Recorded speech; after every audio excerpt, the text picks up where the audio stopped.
Moments away from Paul Irving, the House Sergeant at Arms, announcing the President of the United States. Mr. Speaker, the President of the United States.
You see some folks there crowded on the line to get a handshake.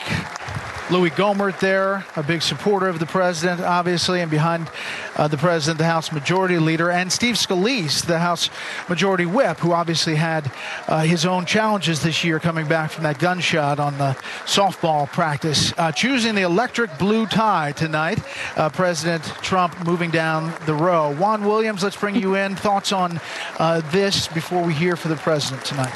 Well, I think for the Democrats, there's great hope that this might be an opportunity for the president to offer a reprise of the kind of positive, optimistic attitude that he offered at Davos. And we know that Gary Cohn, who was so instrumental in that presentation where he talked America first but not America alone, has also had a hand in writing this speech, along with Stephen Miller, who is typically the more aggressive, more populist energy, if you will, behind the pen. So the question is how much the president can do in terms of extending a base that is, according to most polls, locked in the mid to upper 30s in terms of approval. And that's evidence, I think, of the extreme political polarization in the country. And tonight, if he can offer some kind of hand to say, you know, I'm looking more presidential, I'm ready to work with Democrats, I think he can deliver a message. But are people able to hear that if he is able to change? Dana, quick thought as we watch the applause here, which could go on for a bit. Well, yes, last weekend, or 2 weekends ago, when the president was unable to go to Florida for Mar-a-Lago for the one-year anniversary of his inauguration, he didn't have a chance to celebrate. This is sort of like the first year of a child, right? So the first anniversary is such a big one. The staff has worked so hard, and they actually have the wind at their back with a lot of accomplishments that a year ago, when he gave his joint session of Congress speech, I don't think they knew what they were going to be able to do, but they've accomplished a lot. Molly, quickly, I should point out the Fox News poll has approval at 45%, and they've seen some numbers moving, which the president and his party are happy about. Yeah, and he's done very well with his base, and it's the independents that have softened a bit since his election. So I expect this will be the typical speech that reaches out to independents and has sort of a grab bag of giveies or goodies for them. But he needs to be careful not to switch too much from that to, he's been successful in part because he is so unorthodox in his approach. And having a very traditional speech might not serve him as well as it does in D.C. Let's listen in to the Speaker of the House, Paul Ryan, gavel the session to order.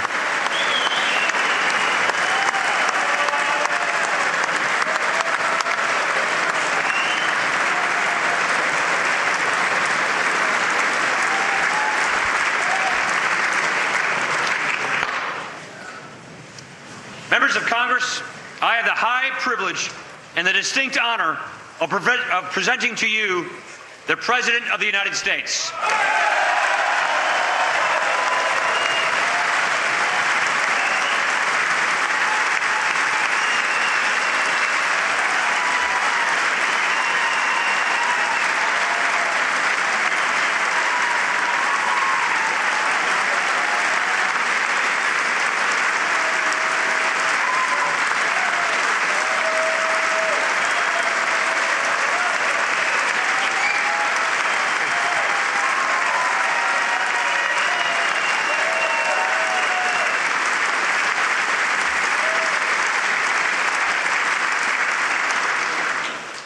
Mr. Speaker, Mr. Vice President, members of Congress, the First Lady of the United States, and my fellow Americans.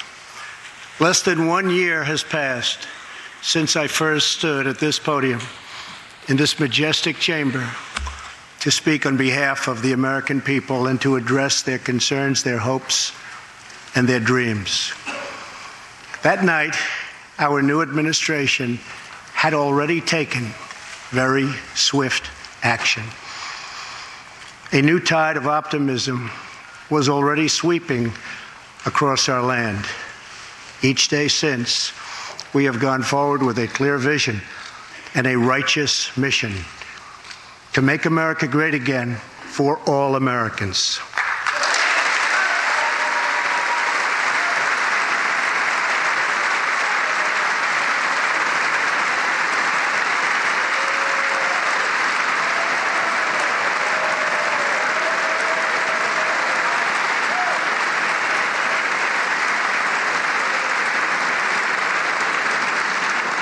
Over the last year, we have made incredible progress and achieved extraordinary success. We have faced challenges we expected and others we could never have imagined. We have shared in the heights of victory and the pains of hardship. We have endured floods and fires and storms. But through it all, we have seen the beauty of America's soul and the steel in America's spine.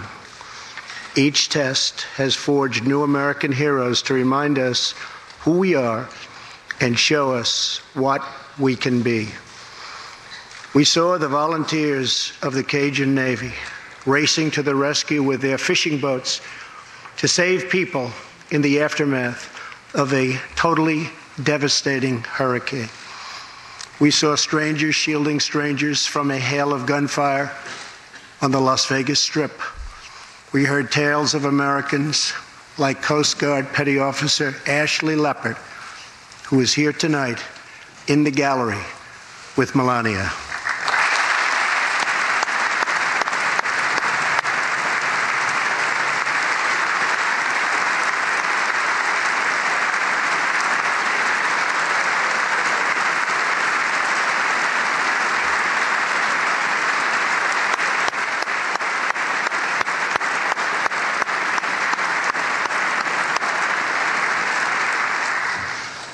Ashley was aboard one of the first helicopters on the scene in Houston during the Hurricane Harvey. Through 18 hours of wind and rain, Ashley braved live power lines and deep water to help save more than 40 lives. Ashley, we all thank you. Thank you very much.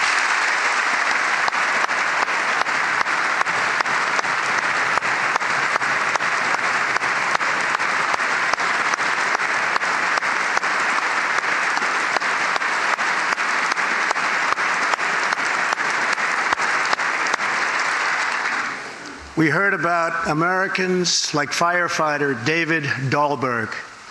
He's here with us also. David faced down walls of flame to rescue almost 60 children trapped at a California summer camp threatened by those devastating wildfires. To everyone still recovering in Texas, Florida, Louisiana, Puerto Rico, and the Virgin Islands, everywhere, we are with you. We love you, and we always will pull through together, always.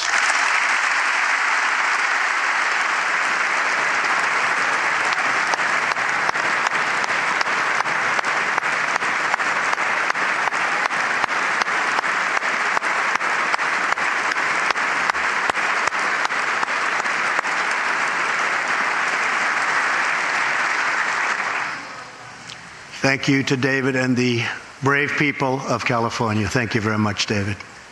Great job. Some trials over the past year touched this chamber very personally.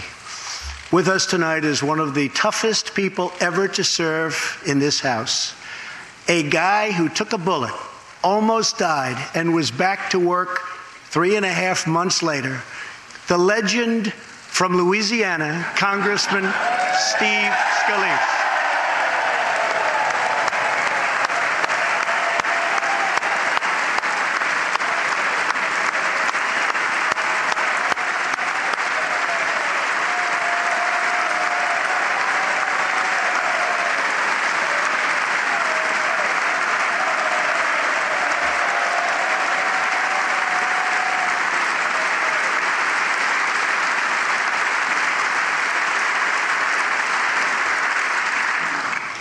I think they like you, Steve. We're incredibly grateful for the heroic efforts of the Capitol Police officers, the Alexandria Police, and the doctors, nurses, and paramedics who saved his life and the lives of many others, some in this room. In the aftermath, yes.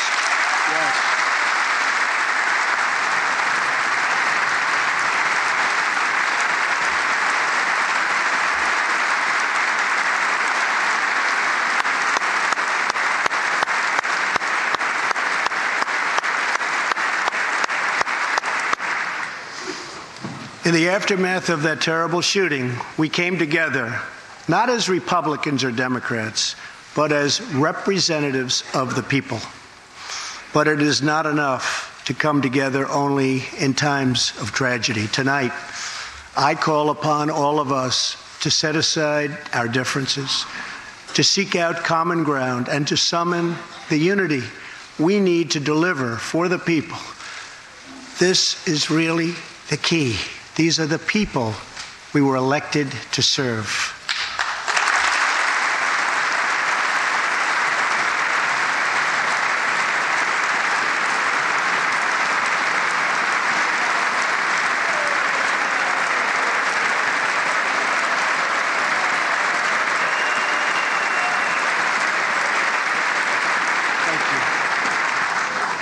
Over the last year, the world has seen what we always knew, that no people on earth are so fearless or daring or determined as Americans. If there is a mountain, we climb it. If there's a frontier, we cross it. If there's a challenge, we tame it. If there's an opportunity, we seize it. So let's begin tonight by recognizing that the state of our union is strong because our people are strong.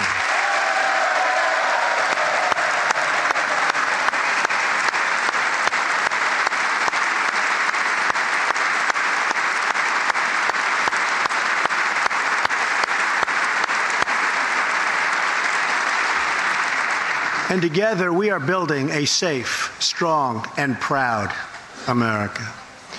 Since the election, we have created 2.4 million new jobs,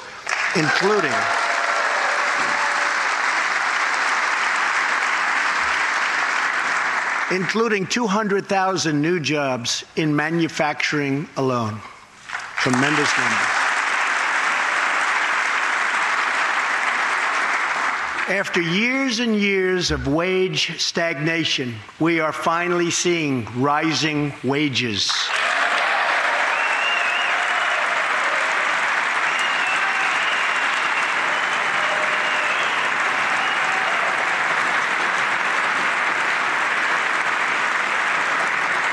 Unemployment claims have hit a 45-year low.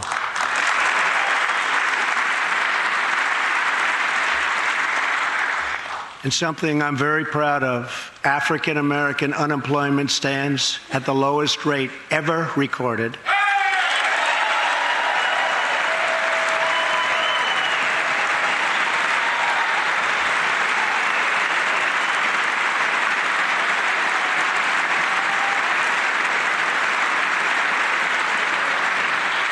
And Hispanic American unemployment has also reached the lowest levels in history.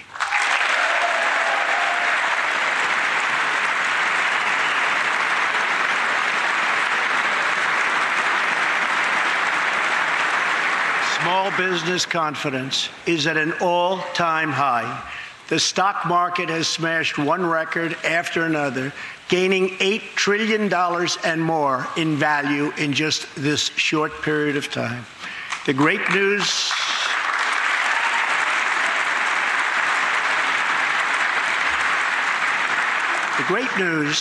for Americans, 401k, retirement pension, and college savings accounts have gone through the roof. And just as I promised the American people from this podium 11 months ago, we enacted the biggest tax cuts and reforms in American history.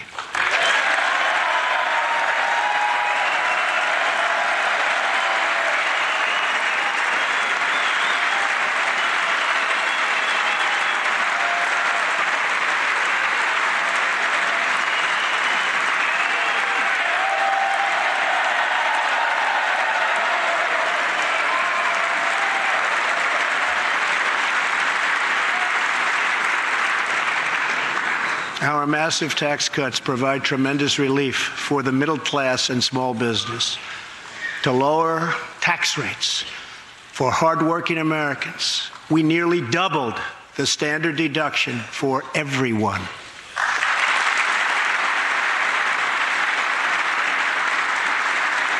Now the first $24,000 earned by a married couple is completely tax-free.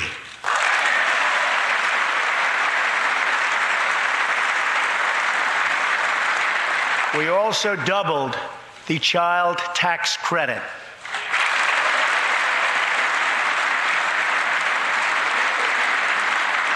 A typical family of four making $75,000 will see their tax bill reduced by $2,000, slashing their tax bill in half.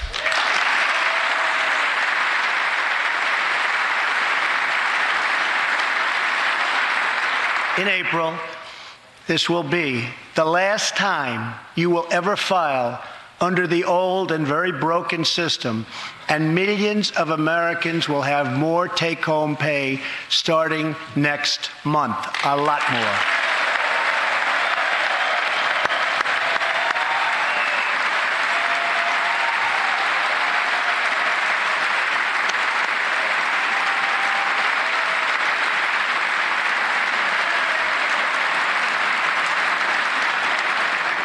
We eliminated an especially cruel tax that fell mostly on Americans making less than $50,000 a year, forcing them to pay tremendous penalties simply because they couldn't afford government-ordered health plans. We repealed the core of the disastrous Obamacare. The individual mandate is now gone. Thank you.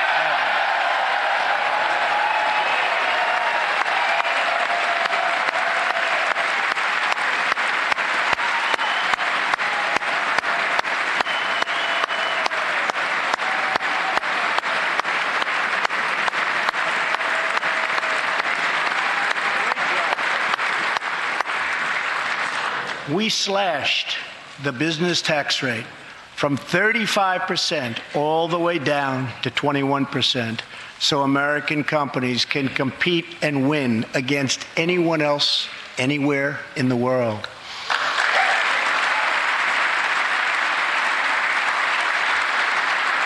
These changes alone are estimated to increase average family income by more than $4,000.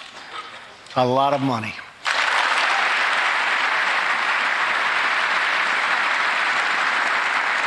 Small businesses have also received a massive tax cut and can now deduct 20% of their business income. Here tonight are Steve Staub and Sandy Keplinger of Staub Manufacturing, a small, beautiful business in Ohio.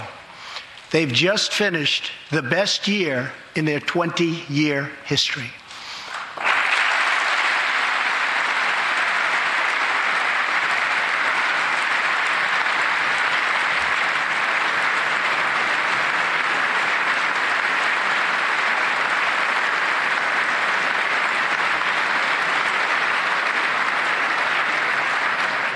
Because of tax reform, they are handing out raises, hiring an additional 14 people, and expanding into the building next door. Good feeling.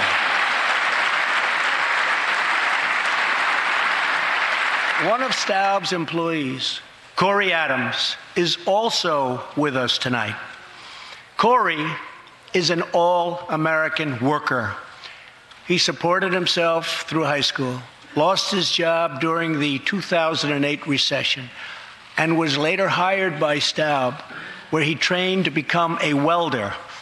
Like many hardworking Americans, Corey plans to invest his tax cut raise into his new home and his two daughters' education. Corey, please stand.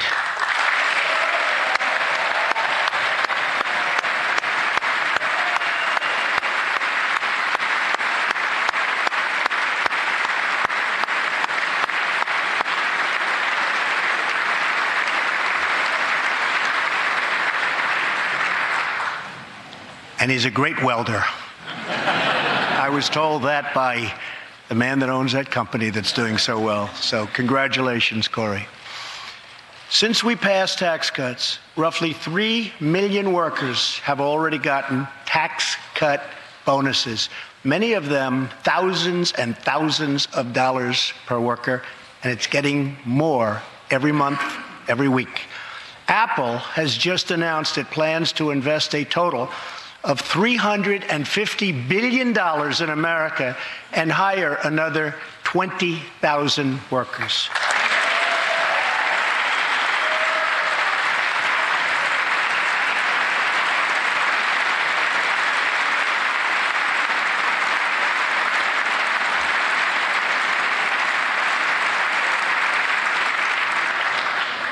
And just a little while ago, ExxonMobil announced a $50 billion investment in the United States. Just a little while ago.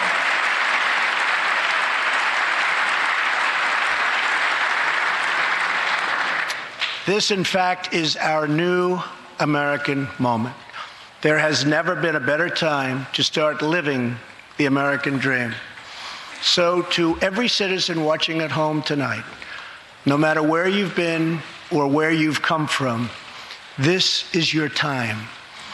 If you work hard, if you believe in yourself, if you believe in America, then you can dream anything. You can be anything. And together, we can achieve absolutely anything.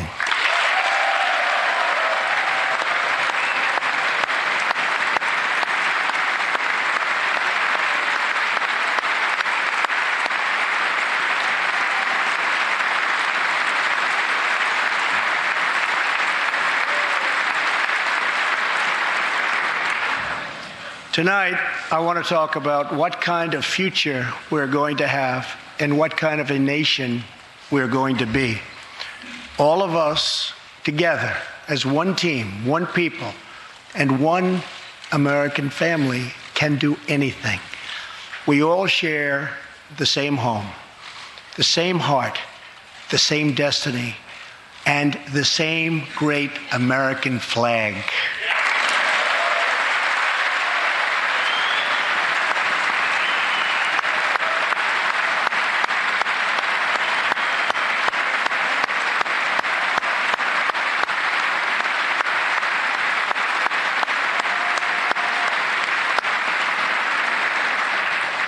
Together, we are rediscovering the American way. In America, we know that faith and family, not government and bureaucracy, are the center of American life. The motto is, "In God we trust."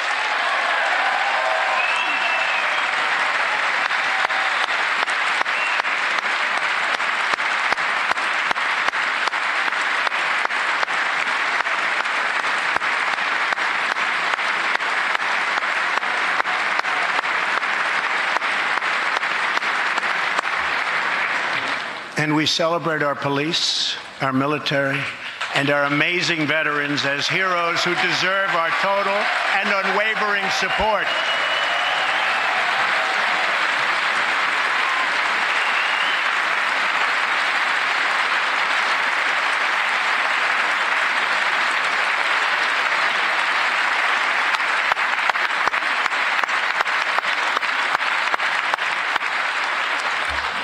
Here tonight is Preston Sharp, a 12-year-old boy from Redding, California, who noticed that veterans' graves were not marked with flags on Veterans Day. He decided all by himself to change that and started a movement that has now placed 40,000 flags at the graves of our great heroes. Preston, a job well done.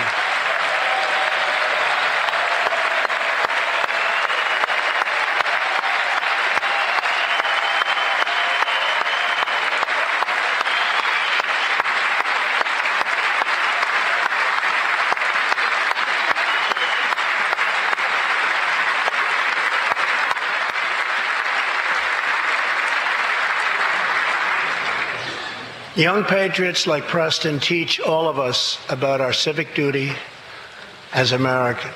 And I met Preston a little while ago, and he is something very special that I can tell you. Great future. Thank you very much for all you've done, Preston.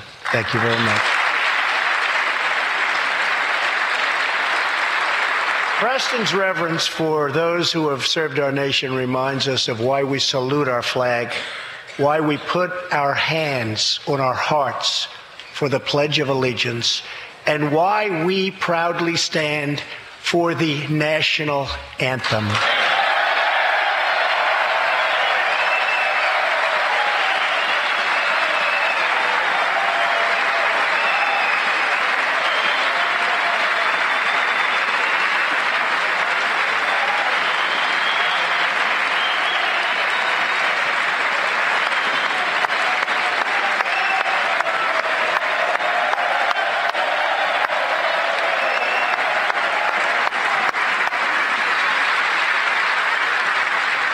Americans love their country, and they deserve a government that shows them the same love and loyalty in return.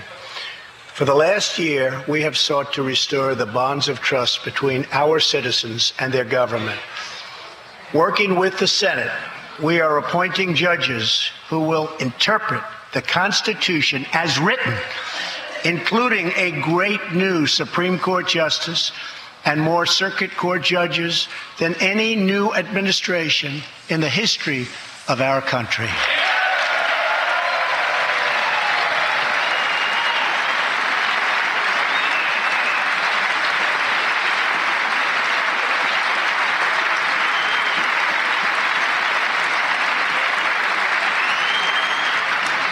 We are totally defending our Second Amendment and have taken historic actions to protect religious liberty.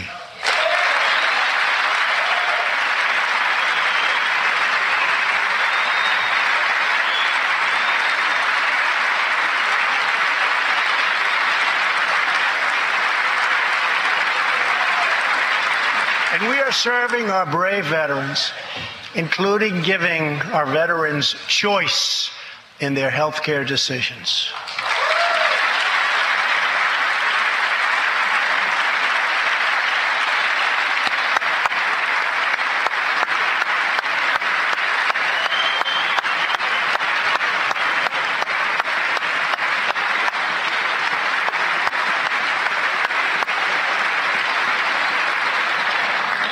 Last year, Congress also passed, and I signed, the landmark VA Accountability Act.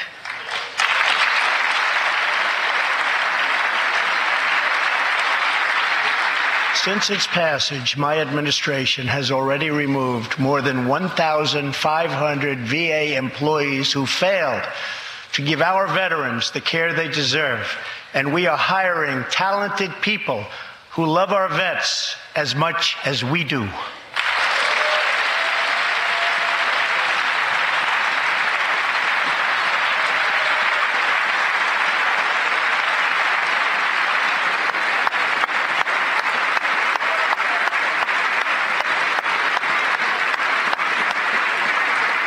I will not stop until our veterans are properly taken care of, which has been my promise to them from the very beginning of this great journey.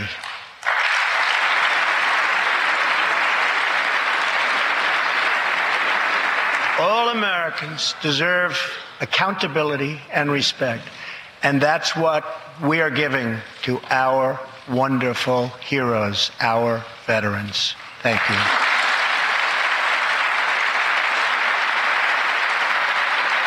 So tonight I call on Congress to empower every cabinet secretary with the authority to reward good workers and to remove federal employees who undermine the public trust or fail the American people.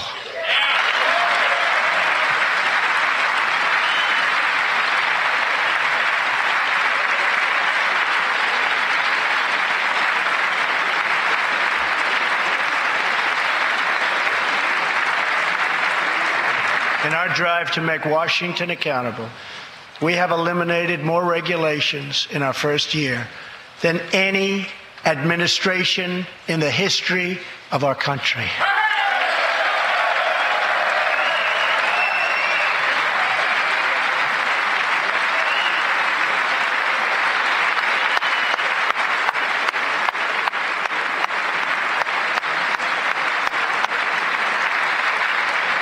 We have ended the war on American energy, and we have ended the war on beautiful, clean coal.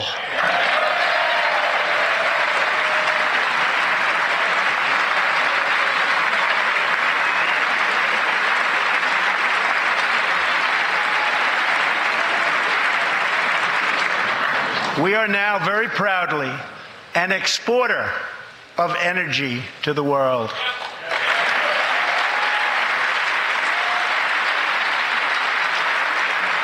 In Detroit, I halted government mandates that crippled America's great, beautiful auto workers so that we can get Motor City revving its engines again, and that's what's happening.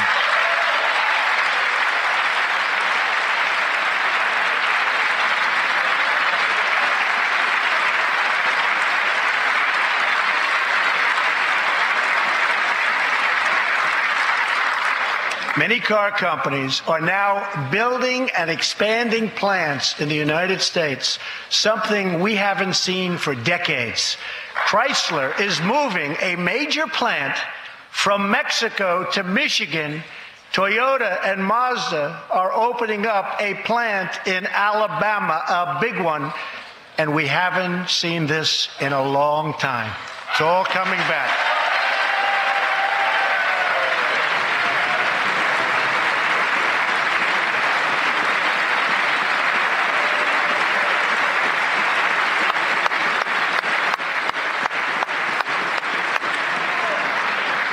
Very soon, auto plants and other plants will be opening up all over our country. This is all news Americans are totally unaccustomed to hearing. For many years, companies and jobs were only leaving us. But now, they are roaring back. They're coming back. They want to be where the action is. They want to be in the United States of America. That's where they want to be.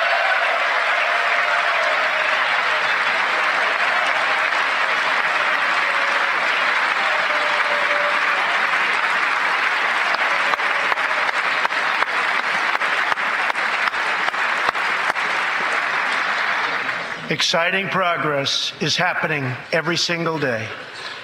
To speed access to breakthrough cures and affordable generic drugs, last year, the FDA approved more new and generic drugs and medical devices than ever before in our country's history.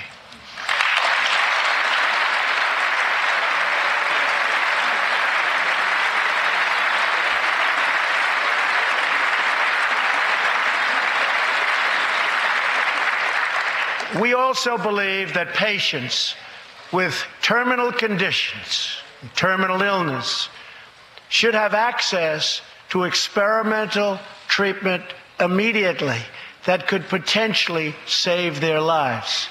People who are terminally ill should not have to go from country to country to seek a cure. I want to give them a chance right here at home. It's time for Congress to give these wonderful, incredible Americans the right to try.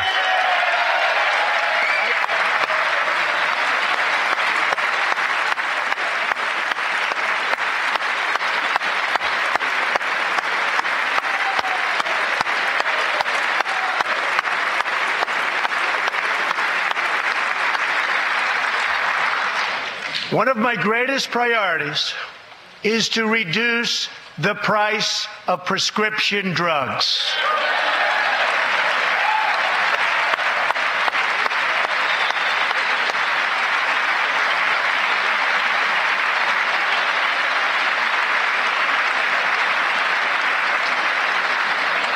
In many other countries, these drugs cost far less than what we pay in the United States, and it's very, very unfair.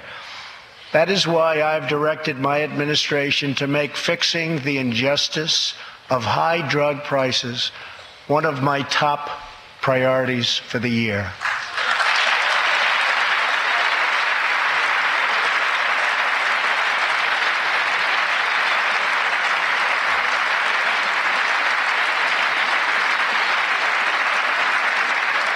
and prices will come down substantially. Watch. America has also finally turned the page on decades of unfair trade deals that sacrificed our prosperity and shipped away our companies, our jobs, and our wealth. Our nation has lost its wealth, but we're getting it back so fast. The era of economic surrender is totally over. From now on, we expect trading relationships to be fair and, very importantly, reciprocal.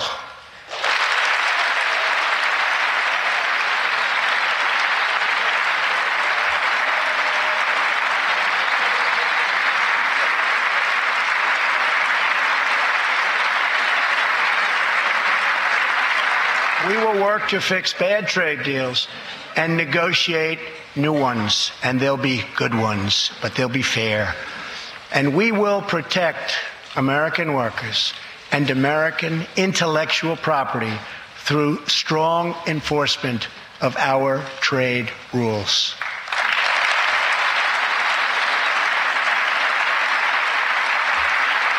As we rebuild our industries, it is also time to rebuild our crumbling infrastructure.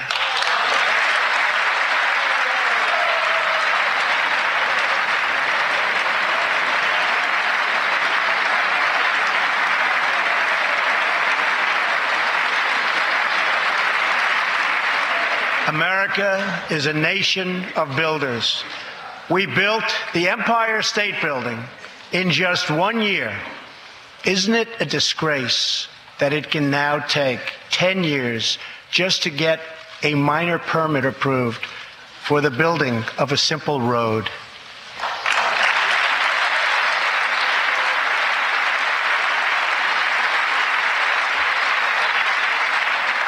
I am asking both parties to come together to give us safe, fast, reliable, and modern infrastructure that our economy needs and our people deserve.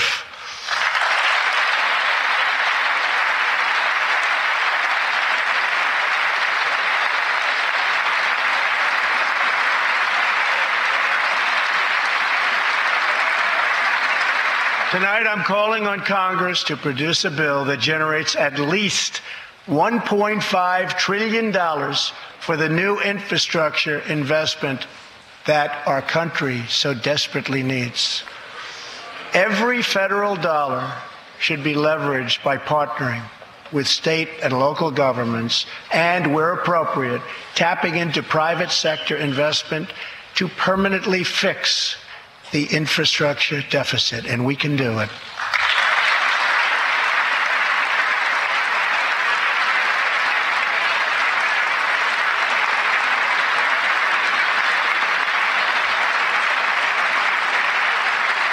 Any bill must also streamline the permitting and approval process, getting it down to no more than 2 years and perhaps even 1.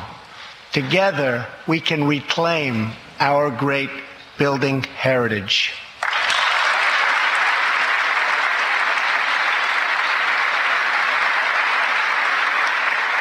We will build gleaming new roads, bridges, highways, railways, and waterways all across our land. And we will do it with American heart, American hands, and American grit.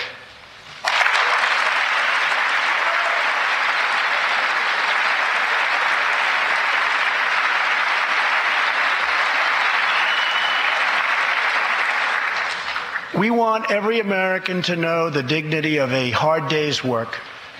We want every child to be safe in their home at night. And we want every citizen to be proud of this land that we all love so much. We can lift our citizens from welfare to work, from dependence to independence, and from poverty to prosperity. As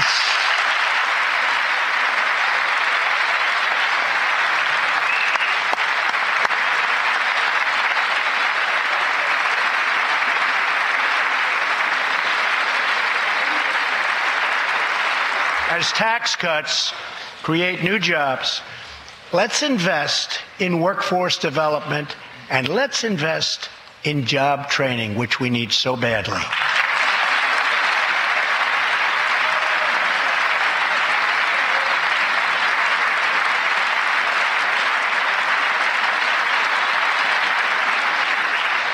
Let's open great vocational schools so our future workers can learn a craft and realize their full potential.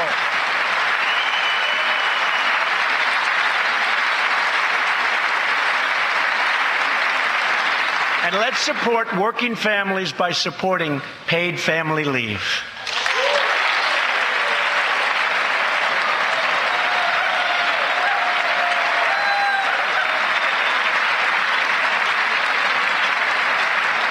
As America regains its strength, opportunity must be extended to all citizens. That is why this year we will embark on reforming our prisons to help former inmates who have served their time get a second chance at life.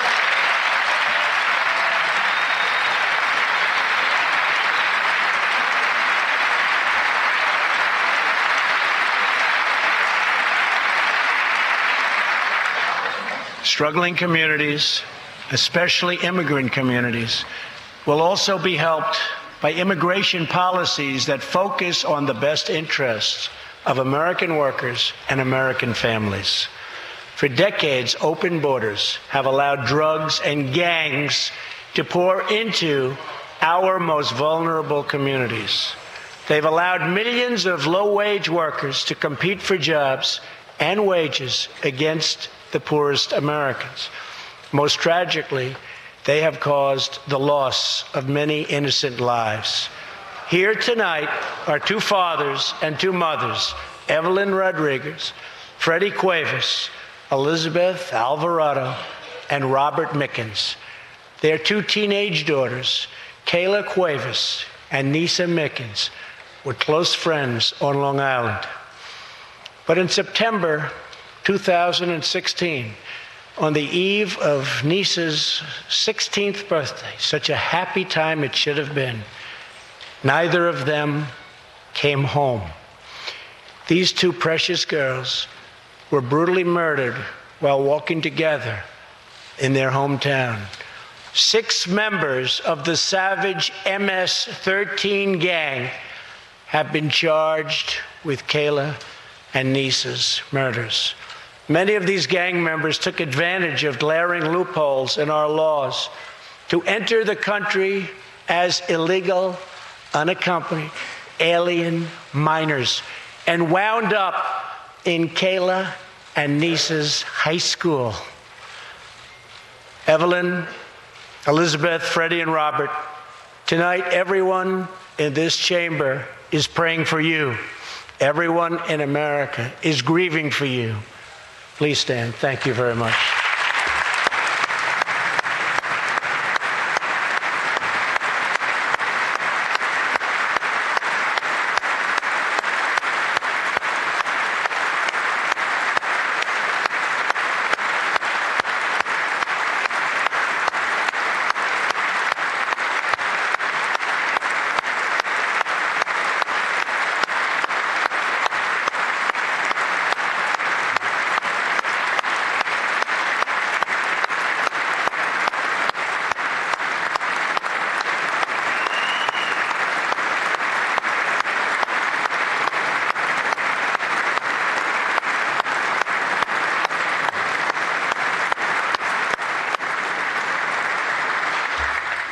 I want you to know that 320 million hearts are right now breaking for you. We love you. Thank you.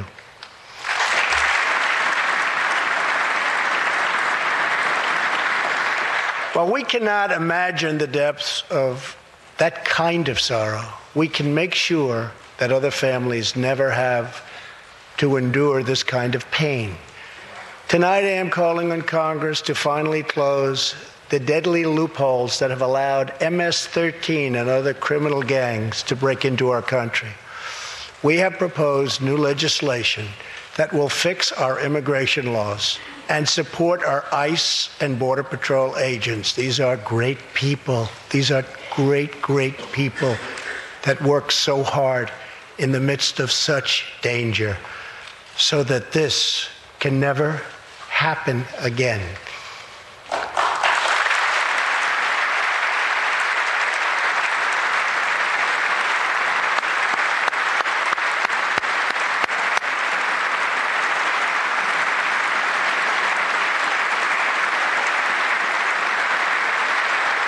The United States is a compassionate nation. We are proud that we do more than any other country anywhere in the world to help the needy, the struggling, and the underprivileged all over the world. But as President of the United States, my highest loyalty, my greatest compassion, my constant concern is for America's children, America's struggling workers, and America's forgotten communities. I want our youth to grow up to achieve great things. I want our poor to have their chance to rise. So tonight I am extending an open hand to work with members of both parties, Democrats and Republicans, to protect our citizens of every background, color, religion, and creed.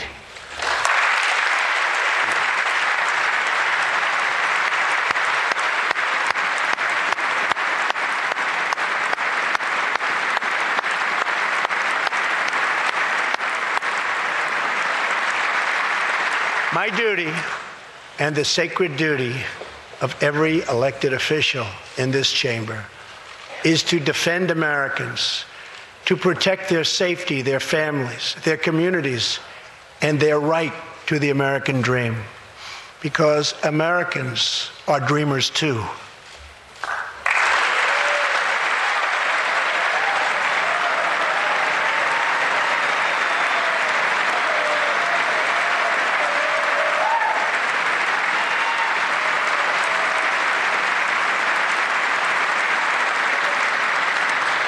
Here tonight is one leader in the effort to defend our country, Homeland Security Investigation Special Agent Celestino Martinez. He goes by DJ and CJ. He said, call me either one. So we'll call you CJ. Served 15 years in the Air Force before becoming an ICE agent and spending the last 15 years fighting gang violence and getting dangerous criminals off of our streets. Tough job. At one point, MS-13 leaders ordered CJ's murder, and they wanted it to happen quickly.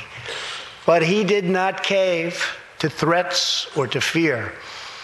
Last May, he commanded an operation to track down gang members on Long Island.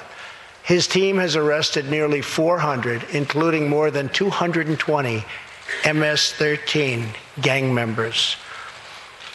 And I have to tell you, what the Border Patrol and ICE have done, we have sent thousands and thousands and thousands of MS-13 horrible people out of this country or into our prisons. So I just want to congratulate you, CJ. You're a brave guy. Thank you very much.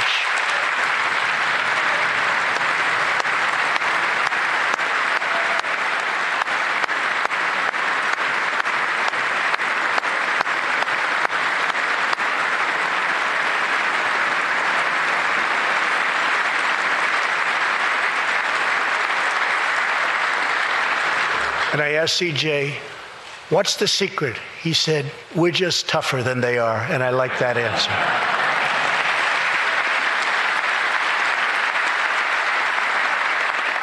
Now let's get Congress to send you, and all of the people in this great chamber have to do it. We have no choice.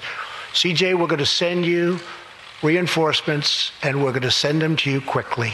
It's what you need.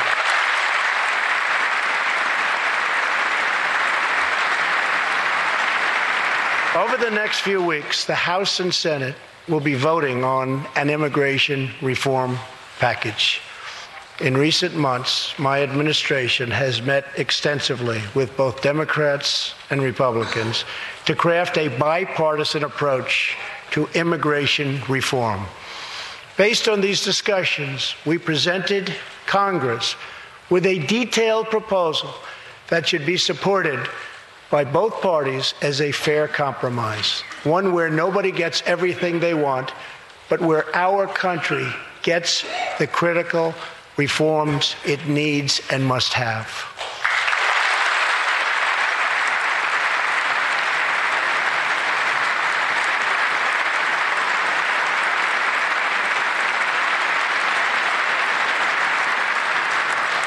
Here are the 4 pillars of our plan. The first pillar of our framework generously offers a path to citizenship for 1.8 million illegal immigrants who were brought here by their parents at a young age. That covers almost 3 times more people than the previous administration covered.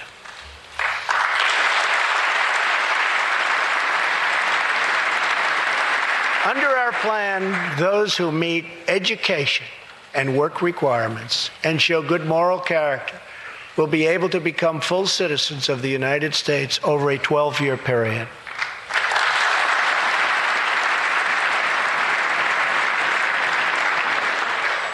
The second pillar fully secures the border.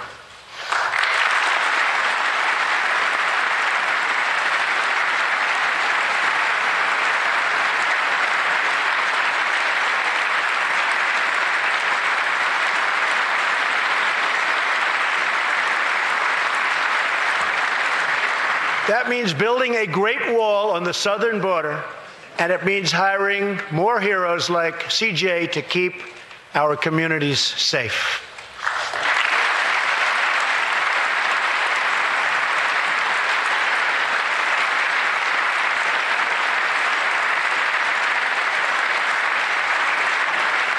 Crucially, our plan closes the terrible loopholes exploited by criminals and terrorists to enter our country, and it finally ends the horrible and dangerous practice of catch and release.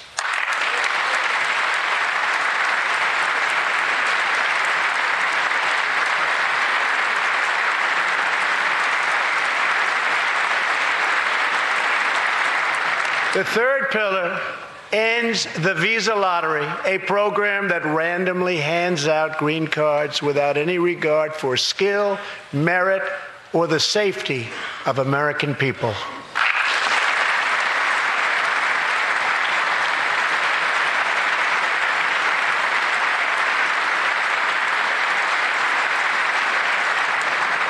It's time to begin moving toward a merit-based immigration system, one that admits people who are skilled, who want to work, who will contribute to our society, and who will love and respect our country.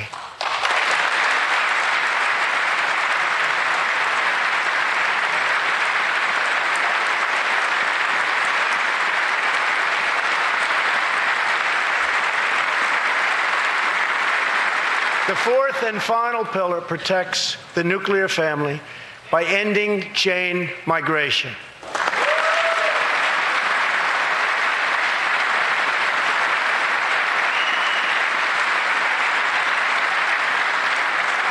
Under the current broken system, a single immigrant can bring in virtually unlimited numbers of distant relatives. Under our plan, we focus on the immediate family by limiting sponsorships to spouses and minor children.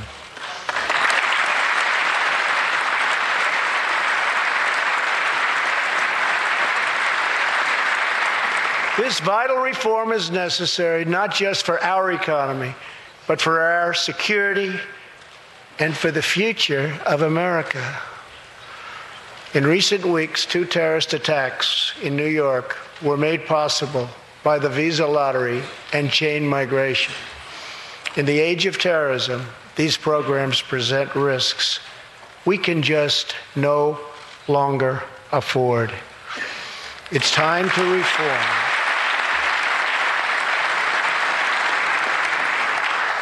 These outdated immigration rules and finally bring our immigration system into the 21st century.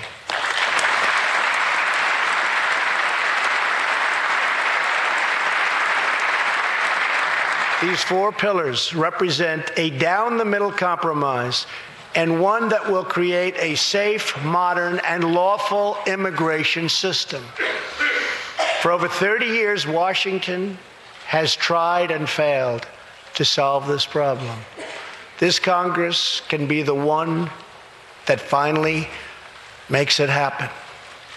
Most importantly, these four pillars will produce legislation that fulfills my ironclad pledge to sign a bill that puts America first.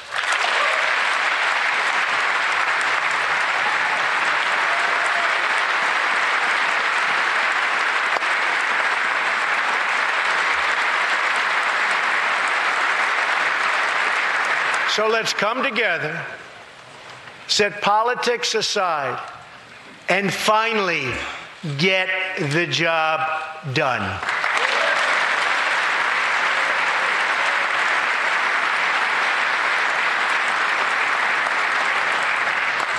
These reforms will also support our response to the terrible crisis of opioid and drug addiction. Never before has it been like it is now.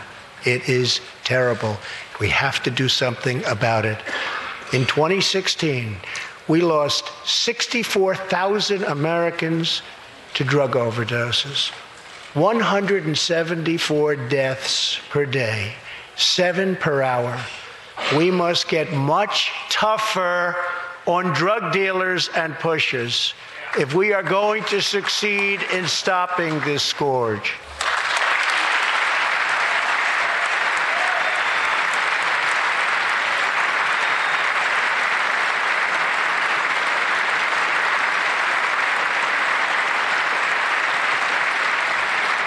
My administration is committed to fighting the drug epidemic and helping get treatment for those in need, for those who have been so terribly hurt. The struggle will be long and it will be difficult, but as Americans always do, in the end, we will succeed, we will prevail.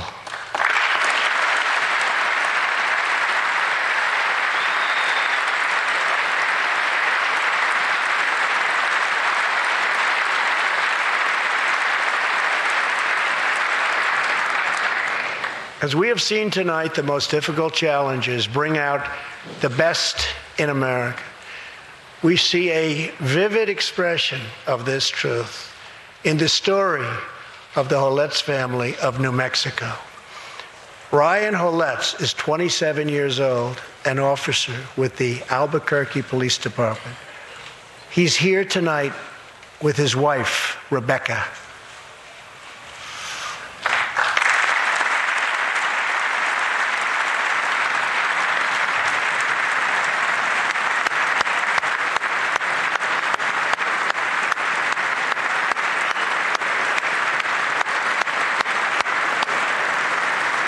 Thank you, Ryan. Last year, Ryan was on duty when he saw a pregnant, homeless woman preparing to inject heroin.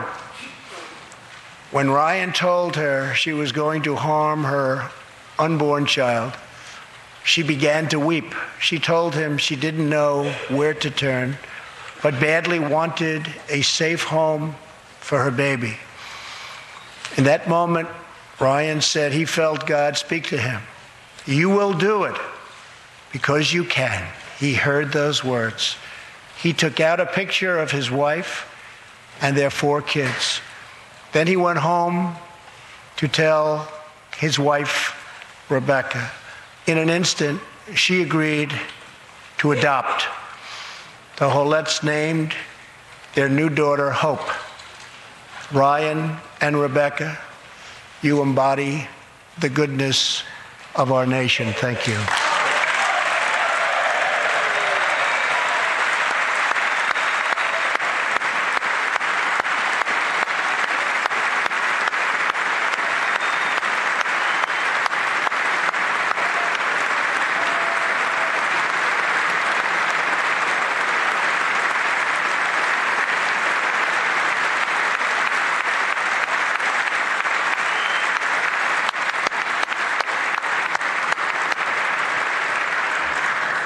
Thank you, Ryan and Rebecca.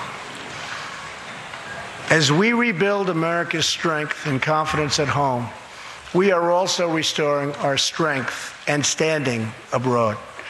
Around the world, we face rogue regimes, terrorist groups, and rivals like China and Russia that challenge our interests, our economy, and our values.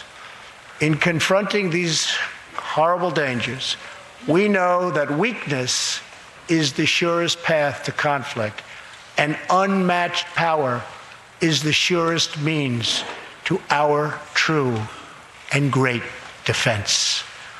For this reason, I am asking Congress to end the dangerous defense sequester and fully fund our great military.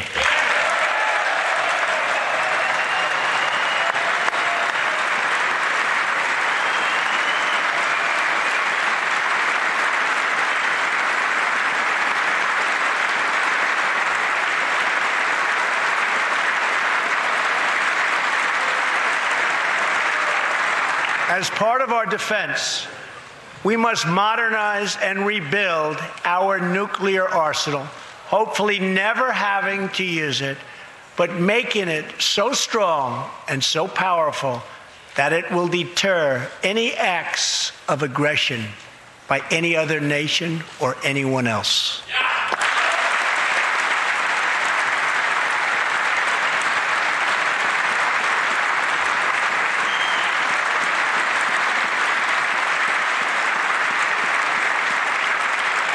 Perhaps someday in the future there will be a magical moment when the countries of the world will get together to eliminate their nuclear weapons. Unfortunately, we are not there yet, sadly. Last year, I also pledged that we would work with our allies to extinguish ISIS from the face of the earth. 1 year later, I am proud to report that the coalition to defeat ISIS has liberated very close to 100% of the territory just recently held by these killers in Iraq and in Syria and in other locations as well.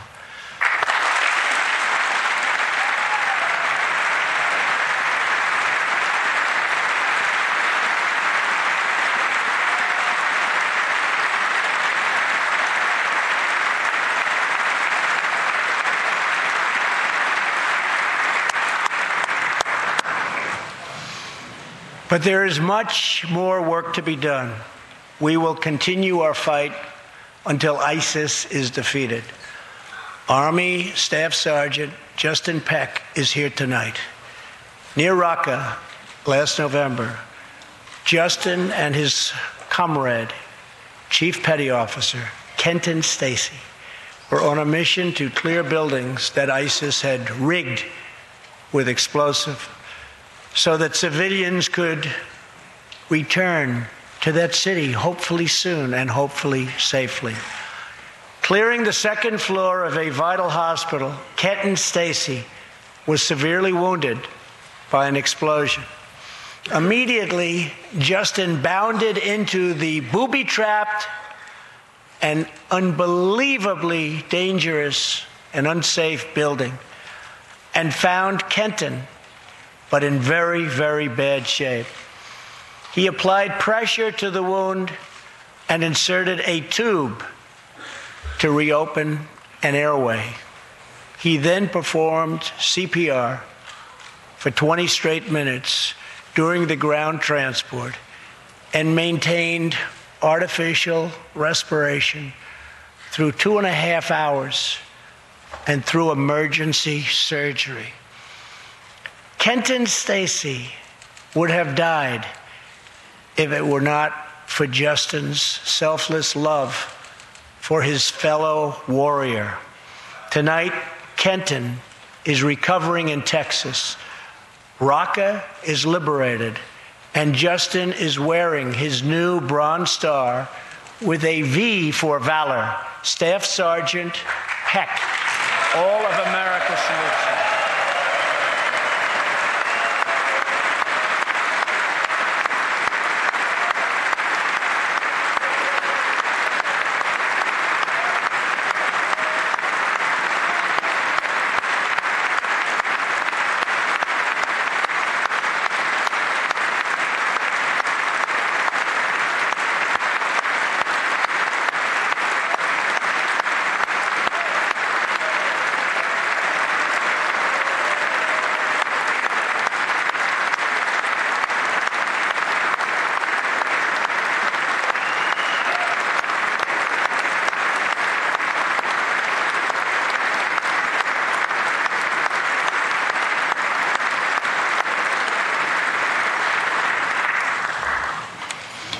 Terrorists who do things like place bombs in civilian hospitals are evil.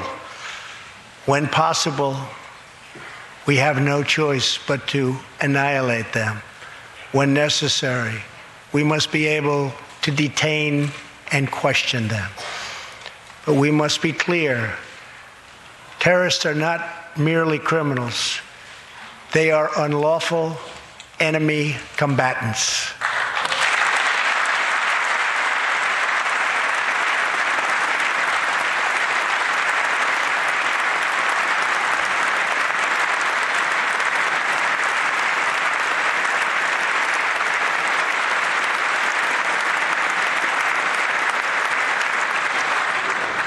And when captured overseas, they should be treated like the terrorists they are.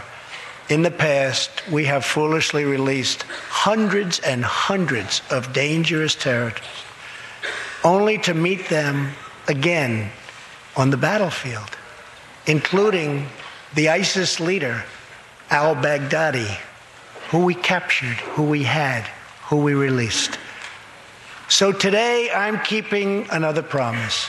I just signed, prior to walking in, an order directing Secretary Mattis, who is doing a great job. Thank you.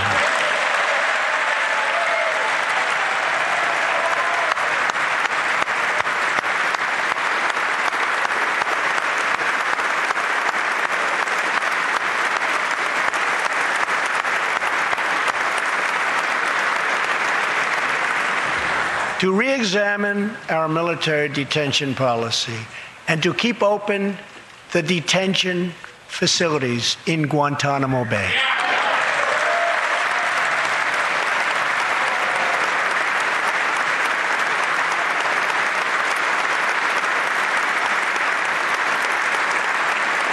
I am asking Congress to ensure that in the fight against ISIS and al-Qaeda, we continue to have all necessary power to detain terrorists wherever we chase them down, wherever we find them.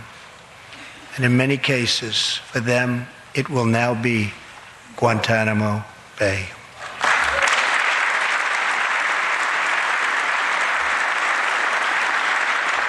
At the same time, as of a few months ago, our warriors in Afghanistan have new rules of engagement.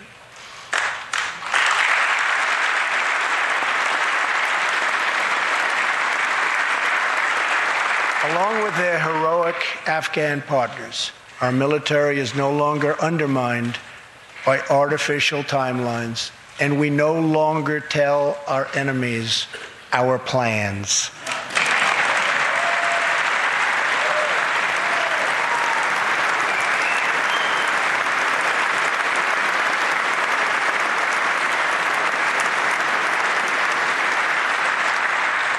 Last month, I also took an action endorsed unanimously by the U.S. Senate just months before. I recognized Jerusalem as the capital of Israel.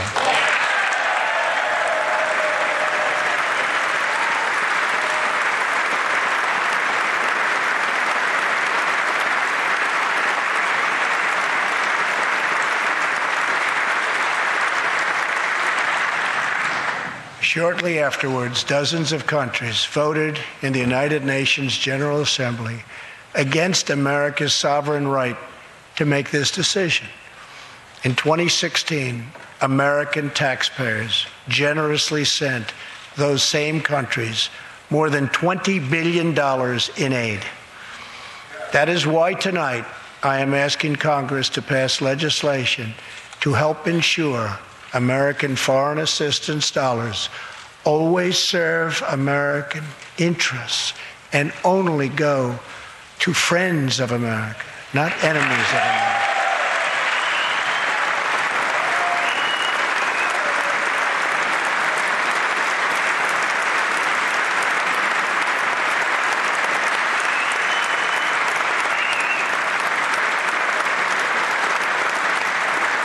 As we strengthen friendships all around the world, we are also restoring clarity about our adversaries. When the people of Iran rose up against the crimes of their corrupt dictatorship, I did not stay silent. America stands with the people of Iran in their courageous struggle for freedom.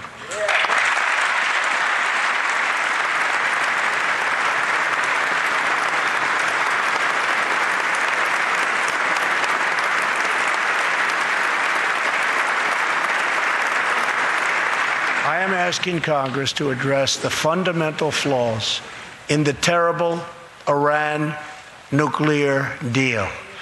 My administration has also imposed tough sanctions on the communist and socialist dictatorships in Cuba and Venezuela.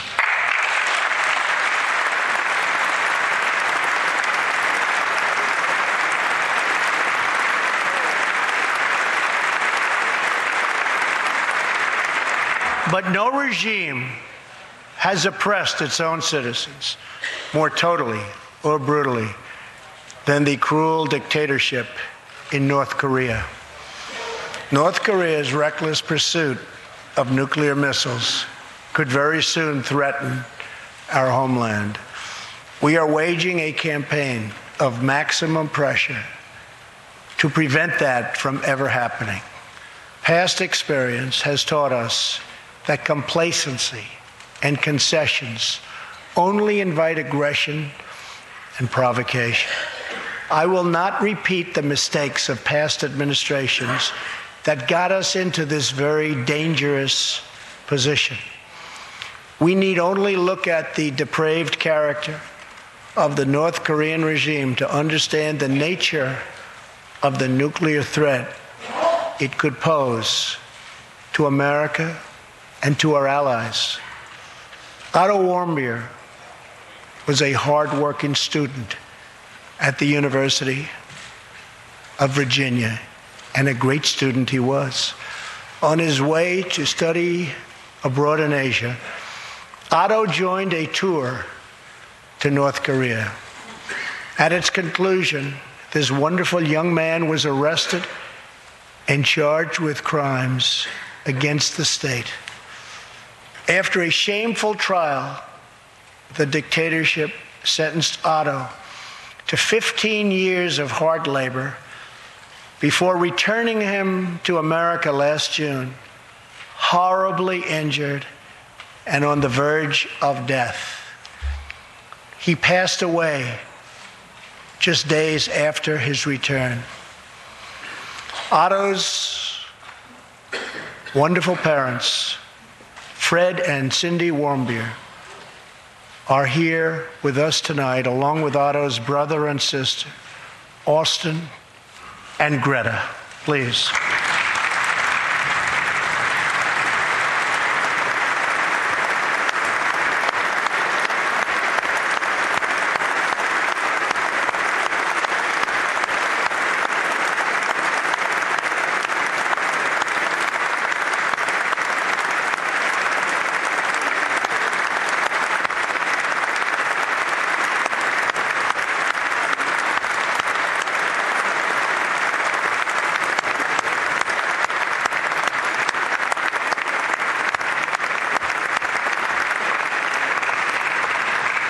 Incredible people.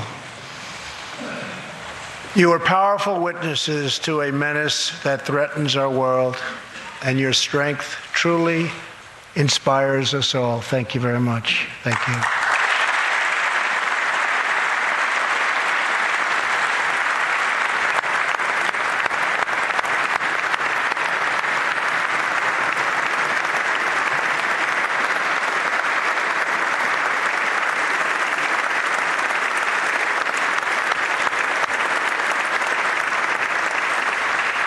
Tonight, we pledge to honor Otto's memory with total American resolve.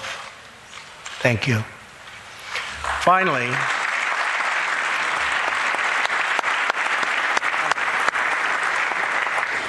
we are joined by one more witness to the ominous nature of this regime.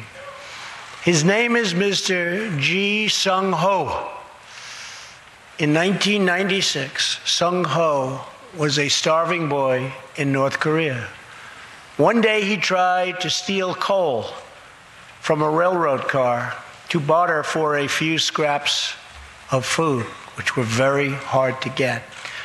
In the process, he passed out on the train tracks, exhausted from hunger. He woke up as a train ran over his limbs. He then endured multiple amputations without anything to dull the pain or the hurt. His brother and sister gave what little food they had to help him recover and ate dirt themselves, permanently stunting their own growth. Later, he was tortured by North Korean authorities after returning from a brief visit to China. His tormentors wanted to know if he'd met any Christians. He had, and he resolved after that to be free. Sung Ho traveled thousands of miles on crutches all across China and Southeast Asia to freedom. Most of his family followed. His father was caught trying to escape and was tortured to death. Today, he lives in Seoul, where he rescues other defectors and broadcasts into North Korea what the regime fears most: the truth. Today, he has a new leg, but Sung Ho, I understand you still keep those old crutches as a reminder of how far you've come. Your great sacrifice is an inspiration to us all. Please, thank you.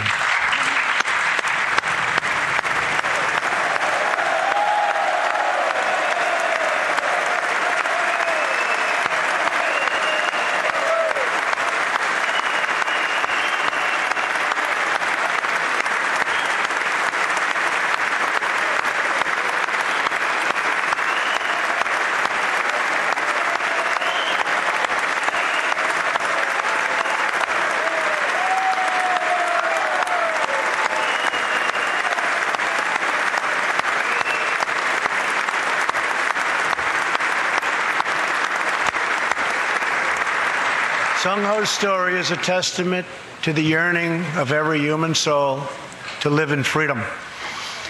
It was that same yearning for freedom that nearly 250 years ago gave birth to a special place called America.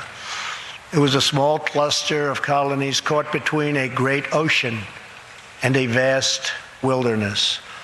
It was home to an incredible people with a revolutionary idea that they could rule themselves, that they could chart their own destiny, and that together they could light up the entire world.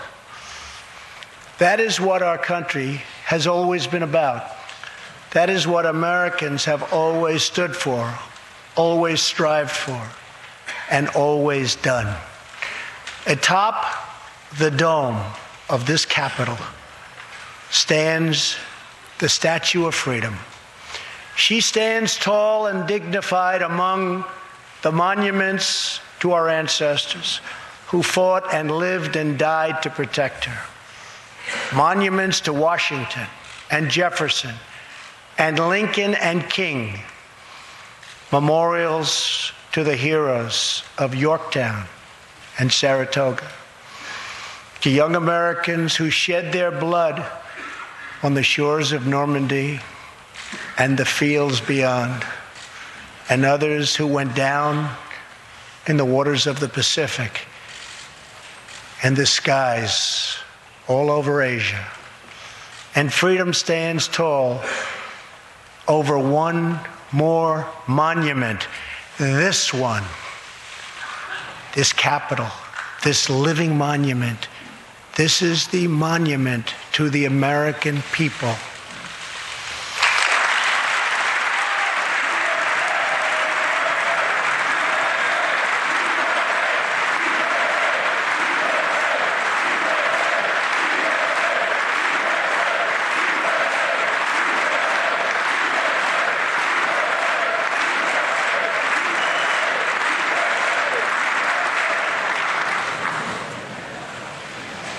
We're a people whose heroes live not only in the past, but all around us, defending hope, pride, and defending the American way.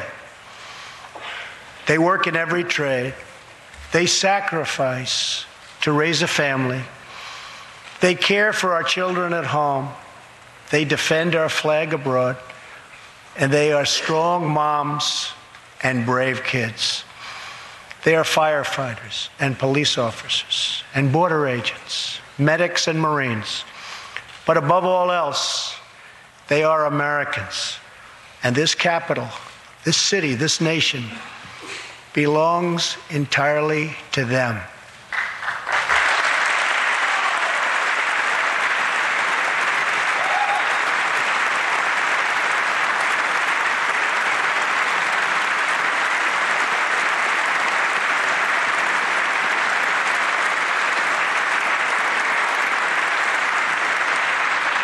Our task is to respect them, to listen to them, to serve them, to protect them, and to always be worthy of them.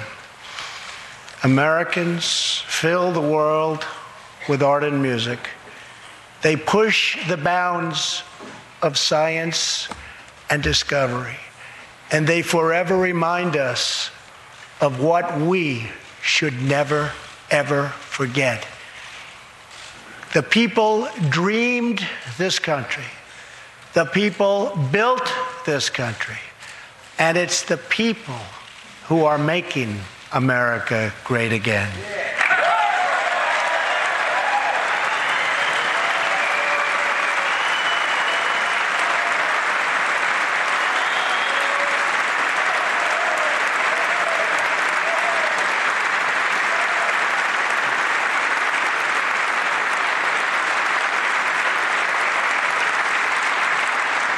As long as we are proud of who we are and what we are fighting for, there is nothing we cannot achieve. As long as we have confidence in our values, faith in our citizens, and trust in our God, we will never fail. Our families will thrive. Our people will prosper. And our nation will forever be safe and strong and proud and mighty and free. Thank you, and God bless America. Good night.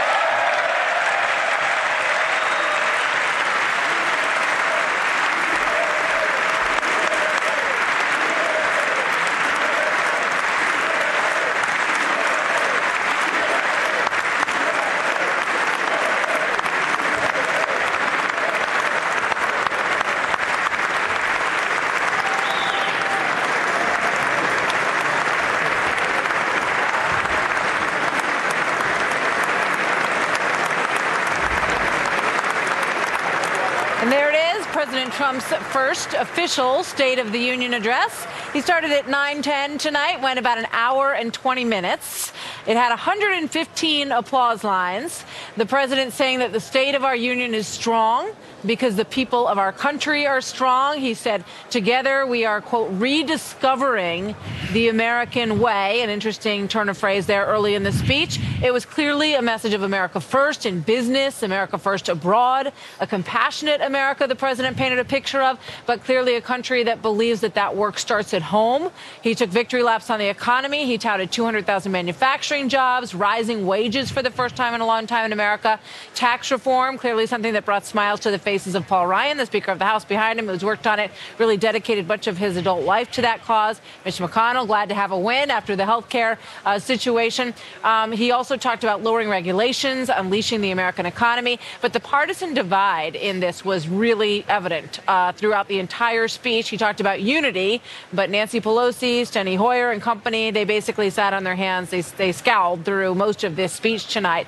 The African-American unemployment number, which he's touted a lot, lowest in history. history. The members of the Black Caucus did not get up and applaud for that either. He's, of course, a builder himself. He said America is a country that builds. He talked about the Statue of Liberty being built in, Empire State Building, rather, being built in 1 year. He says it takes 10 years to get a road built now. So that's clearly the infrastructure story that he wants to get a move on, Brett. So interesting night. Yeah, fascinating. It's also the third longest State of the Union address ever, interrupted, as you mentioned, a lot by applause. But the difference was interesting. The president clearly had a divide here at the beginning. He was touting, pointing to the scoreboard, in the faces of Democrats, as you mentioned, only a smattering of applause.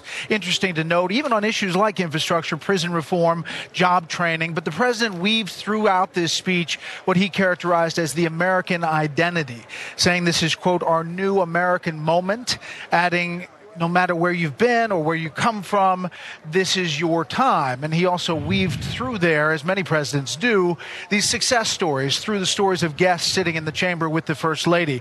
On foreign policy, President Trump had only one quick mention of challenges from China and Russia, even though there's a lot of focus on that. Spent a good chunk of time talking about ending the sequester, building up the U.S. military, and the success against ISIS so far. But clearly the most emotional moment happening when he spoke about North Korea. The parents of Otto Warmbier, the University of Virginia student, traveled to North Korea for 5 days. He was arrested for trying to steal a political sign, spent 17 months in North Korean custody. He was returned to the U.S. and then died. His parents said and were convinced that he was tortured by Kim Jong-un. And the president finished with that North Korean story of the defector who was, quote, yearning for freedom and now lives in Seoul, helping other North Koreans defect. This, of course, just a week before the Olympics in Seoul. And that image of him holding up the crutches was really something. The president ending on the theme of an American identity, weaving it all together as he walks out of the chamber, Martha. So let's get some reaction from our panel. Chris Wallace, host of Fox News Sunday. Dana Perino, co-host of The Five. Molly Hemingway, senior editor at The Federalist, and Juan Williams, columnist with The Hill and co-host of The Five. Molly, your thoughts? Well, this really was a very conservative speech in terms of economics and cultural issues, more conservative than we saw with either of the two previous Republican presidents. It's also very challenging. It got to the sort of systematic corruption that a lot of people see in the system or in our government. Talking about a government that doesn't meet the needs of American people and isn't responsive and has in fact created a lot of the problems, whether it's immigration or the way we fight wars or our economic system that seems to benefit the wealthy at the expense of average Americans. It was a challenging thing, and I think it was challenging for a lot of people there in the chamber. There was almost sort of an institute, or like an investment, is how I thought of it, an investment in hatred that was made to oppose this president. And that's been a challenge that he's had over the course of the last year. He had a very rough time getting Washington to deal with his policies, but he also had a very successful year. And so he was able to talk about some of those successes and really remind people that he's here for the long haul and that he has a very different vision, and he understands that it's different from what Washington, D.C. has shown over previous administrations. Let's just listen in for 1 second, see if we can sign a Make America Great Again hat there. Great job. Thank you. You're driving Sean 6 up the wall. Doing such a good job.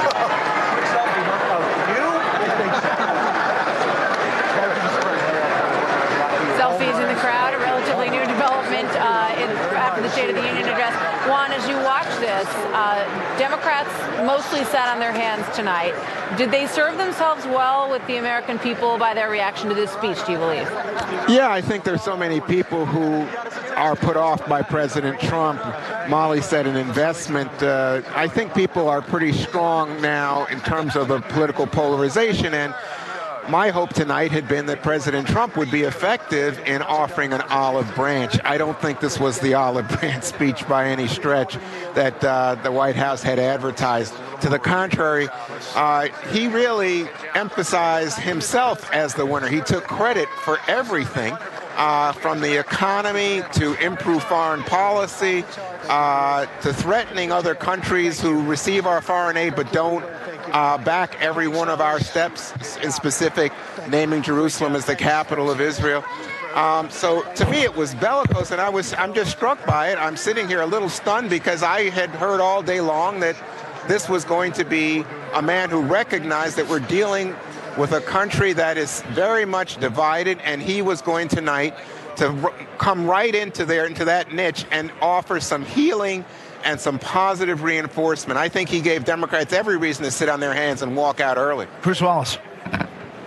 Well, it was interesting. I thought that it was a powerful speech, well delivered. There were certainly passages of it, I thought it was too long, that were beautiful, particularly at the end when he talked about the monument, the Capitol, as a symbol of freedom. I thought he made effective use of the guests in the gallery, the two couples who had lost their two young daughters to the MS-13 gangs, the couple that had adopted the baby whose mother had opioid problems, and then, of course, most powerfully at the end, the North Korean defector who held up his crutches that he no longer needs as a symbol of defiance. I'm kind of agree with one. I'm surprised at the way the White House sold it, because we kept hearing all day it was going to be a bipartisan speech, a speech that reached out to Democrats, that tried to create unity.